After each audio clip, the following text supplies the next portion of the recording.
Assalamualaikum warahmatullahi wabarakatuh. Salam sejahtera bagi kita semua. Salam budi luhur.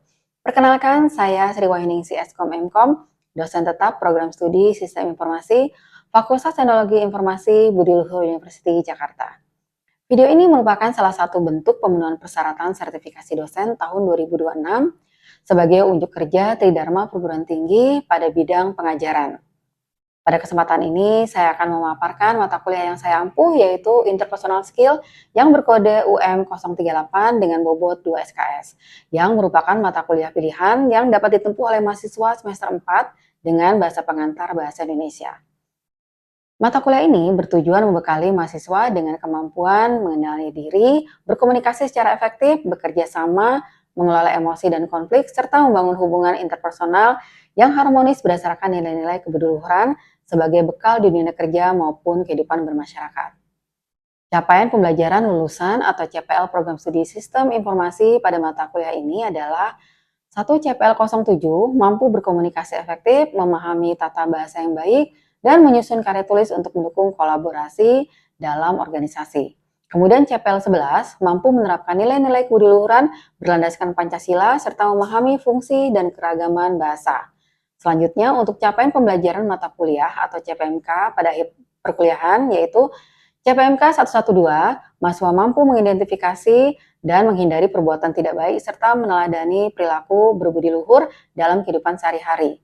Yang kedua, CPMK 072 mampu bekerja sama dalam tim yang beragam dan membangun hubungan yang baik dengan berbagai pemangku kepentingan. Perkuliahan ini dilaksanakan selama 16 minggu, terdiri atas kegiatan pembelajaran, tugas dan kuis, kemudian ada ujian tengah semester dan ujian akhir semester. Topik yang dipelajari meliputi pertemuan 1, pengantar interpersonal skill dan nilai kebudiluhuran. Kedua, peran interpersonal skill dalam kehidupan. Ketiga, mengenal diri yang mencakup self-concept, self-awareness, dan self-esteem. Keempat, self-acceptance. Kelima, kecerdasan intelektual dan kecerdasan emosional. Keenam, membangun hubungan. Ketujuh, mempertahankan hubungan.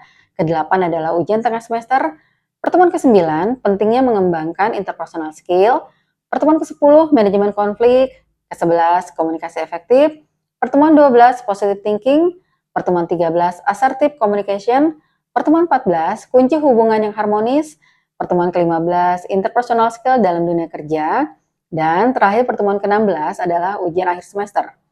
Referensi utama yang digunakan diantaranya yang pertama buku saku kebudiluhuran yang ditulis oleh Pusat Studi Kebudiluhuran University Budi Luhur. Kemudian ada interpersonal skill, tip membangun komunikasi dan relasi ditulis oleh Manaf dan kawan-kawan. Lalu ada konsep diri dalam proses belajar mengajar ditulis oleh Puji Jogianti dan referensi pendukungnya adalah ilmu komunikasi suatu pengantar yang ditulis oleh Dedi Mulyana dan diterbitkan oleh Remaja Rosda Karya Bandung. Dalam proses pembelajaran, saya menerapkan pendekatan student-centered learning melalui kombinasi pembelajaran sinkronus dan asinkronus. Bentuk perkuliahan sinkronus dilakukan secara tatap muka di ruang kelas dan perkuliahan secara asinkronus menggunakan Google Meet sebagai tool web conference-nya dengan difasilitasi oleh Learning Management System Budi Luhur University.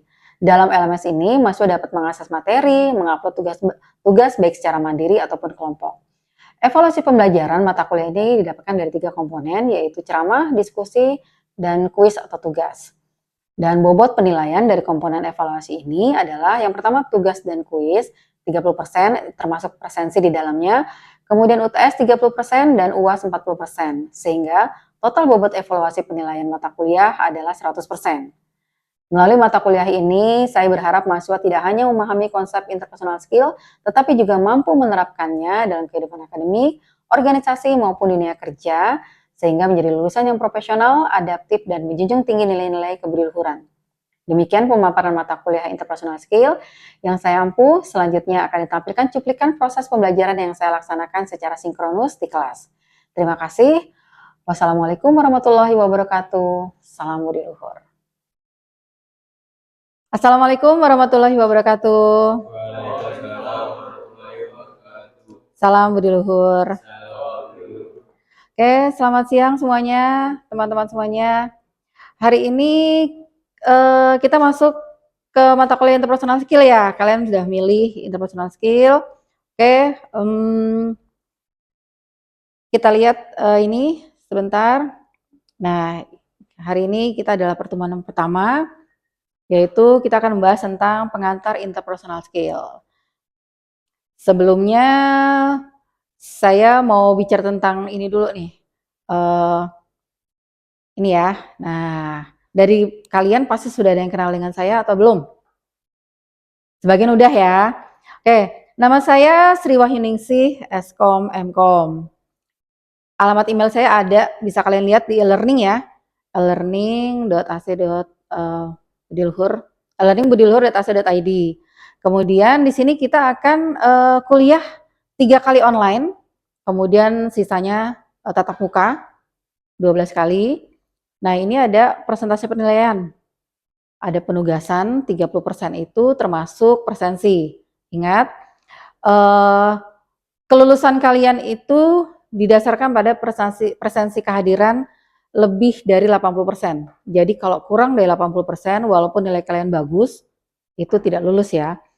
Tadi penugasan sudah termasuk presensi, kemudian ada ujian tengah semester, bobotnya 30%, kemudian ujian akhir semester, bobotnya adalah 40%. Ini adalah persentase penilaian di mata kuliah kita hari ini. Sekarang kita akan membahas tentang kenapa sih kita harus belajar interpersonal skill. Kalau kalian pasti mikir, saya kan anak IT, kenapa harus belajar interpersonal skill? Kenapa sih kita nggak belajar coding aja? Ada yang tahu alasannya? Siapa yang tahu? Ya, Andi, kenapa? Mungkin interpersonal skill ini melatih skill kita ya, namanya kayak cara kita berkomunikasi nanti di Iya, kerja. betul sekali.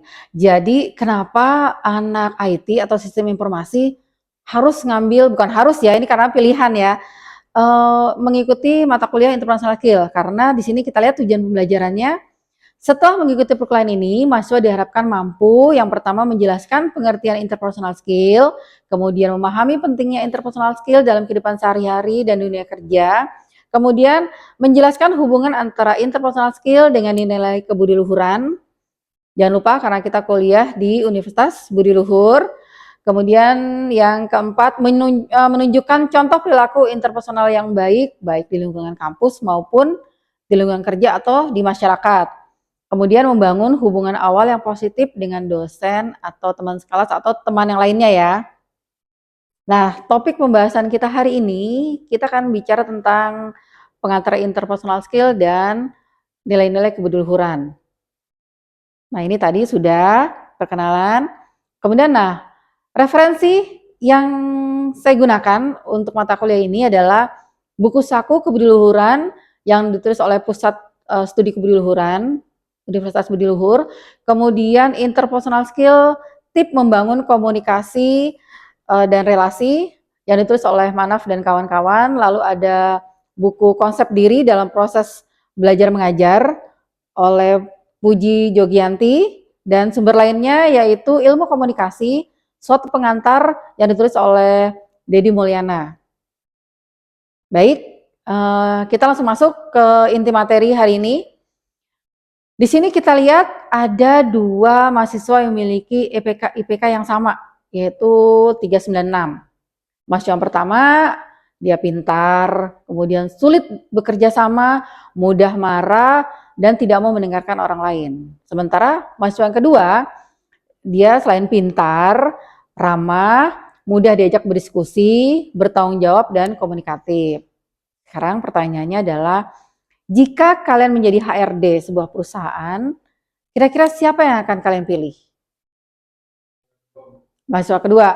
Oke, alasannya kenapa, Sel? Menurut saya di dunia kerja itu tanggung jawab itu sangat bukan Bu.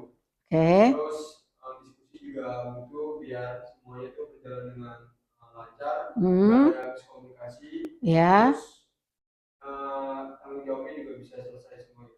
Oke, ada lagi yang lainnya? Mungkin? Oke, tidak ada. Iya, benar. Kalau kita jadi HRD, kita akan memilih mahasiswa kedua. Kenapa sih nggak pertama? Kenapa? Kenapa? Kan dia juga pinter nih. Kenapa nggak milih yang pertama? Iya, In? Mm-mm. Betul. Iya. mengandalkan kepikiran saja, tapi dia nggak bisa bekerja Ah, sama, terus juga nggak bisa diajak diskusi dan lain-lain, terus sama juga ini ya, apa egoisnya ya. Oke. Ya, betul. Terima kasih, In. Sampai sini ada yang mau tanya? Jika tidak, kita lanjut. Oke. Sekarang apa itu interpersonal skill? Ya. Interpersonal skill itu adalah kemampuan seseorang untuk berinteraksi, berkomunikasi, bekerja sama, memahami, dan membangun hubungan yang baik dengan orang lain. Sederhananya itu adalah interpersonal skill itu adalah kemampuan kita mengelola hubungan dengan manusia atau dengan teman, dengan lingkungan, dengan atasan, gitu ya. Oke, kita lanjut. Nah, ini. Mengapa mata kuliah interpersonal skill ini penting?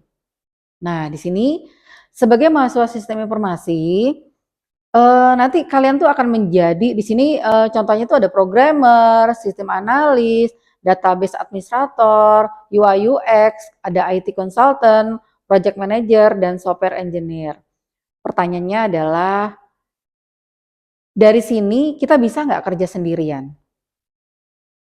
Ya, kenapa? Dari sini sih kita nggak bisa buat melakukan semua.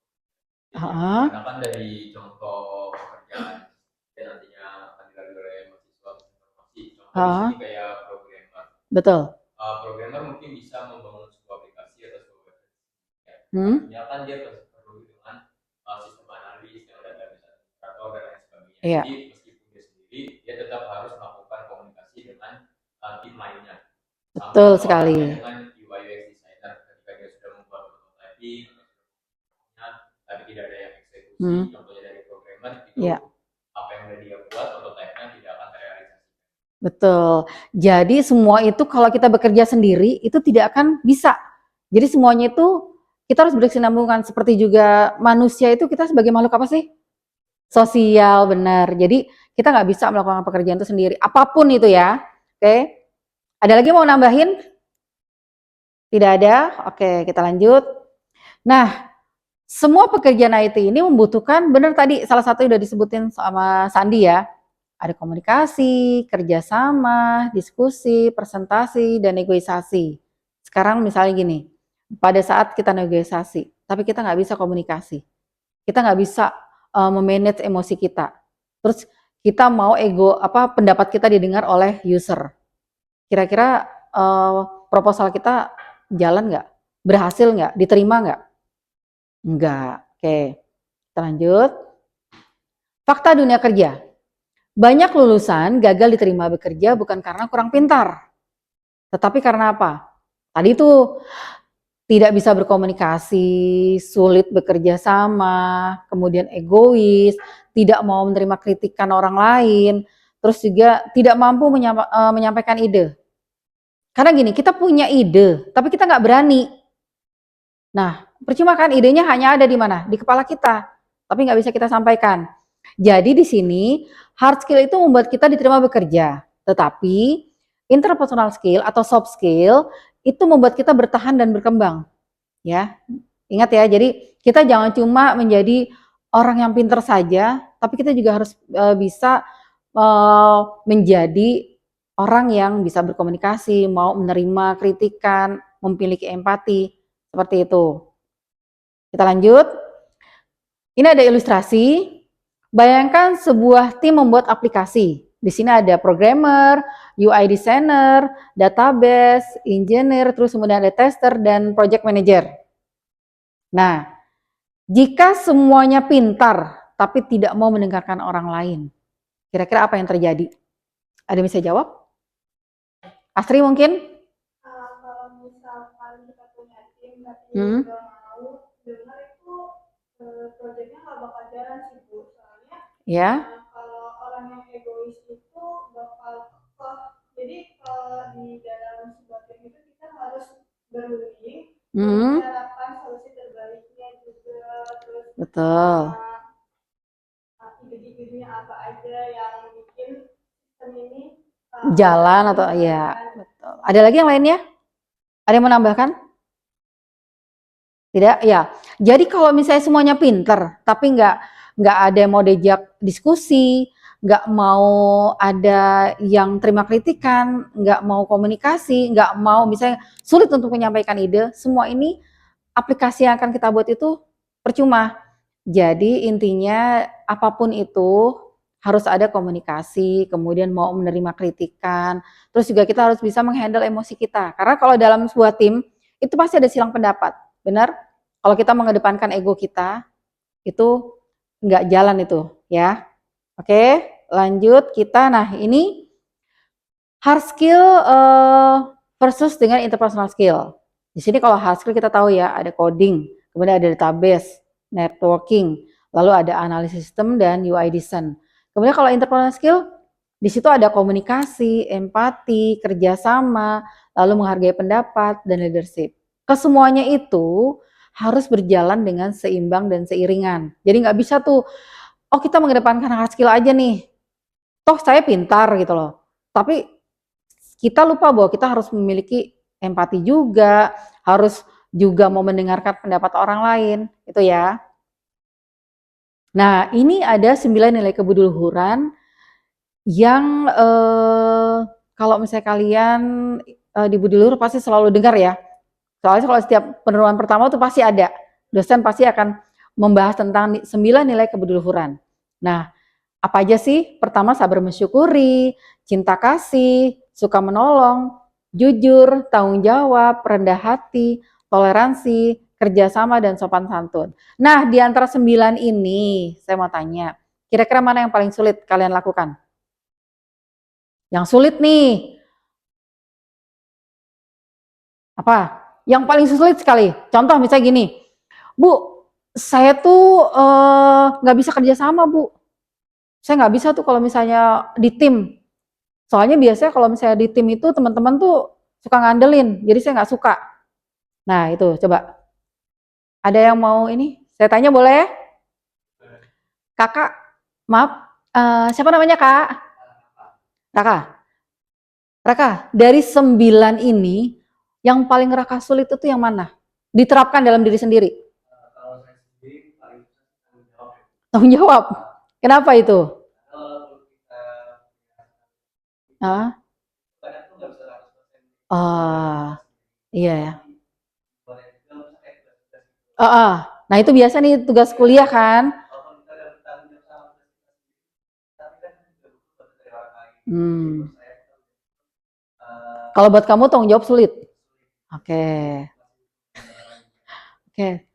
Kakak, ya. Di antara 9 ini yang paling sulit untuk diterapkan, yang mana? Menurut saya sih kerjasama. Kerjasama? Kenapa? Kayak contoh saya tadi lagi jangan-jangan.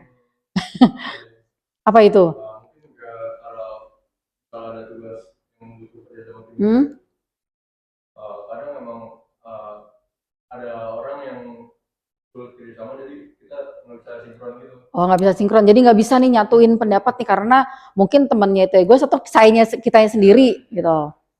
Ada lagi yang mau ini? Tidak ada? Oh ya In. Sabar.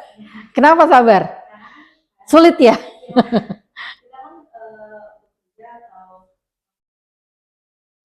kelompok, jadi banyak orang yang berbeda juga.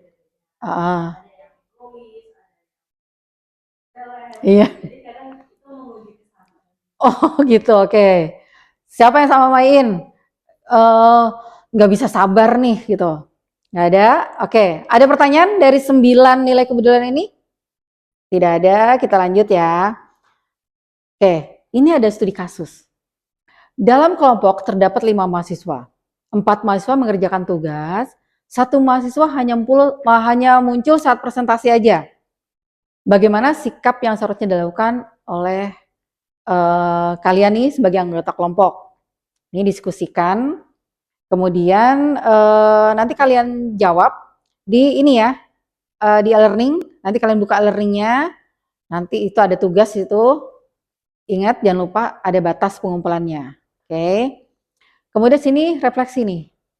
Tulis pada secari kertas satu kebiasaan buruk saya ketika berinteraksi dengan orang lain. Lalu tuliskan satu perubahan yang ingin saya lakukan mulai minggu ini. Kalian tulis di kertas, kemudian kalian kumpulkan juga, upload di e-learning, di tugas juga. Jangan lupa ada batas pengumpulannya. Nah, ini adalah ringkasan materi yang kita pelajari hari ini di pertemuan pertama, yaitu interpersonal skill adalah kemampuan membangun hubungan yang baik dengan orang lain, kemudian keberhasilan seorang tidak hanya ditentukan oleh kecerdasan akademik, tapi juga oleh kemampuan bekerja sama, berkomunikasi, dan menghargai orang lain.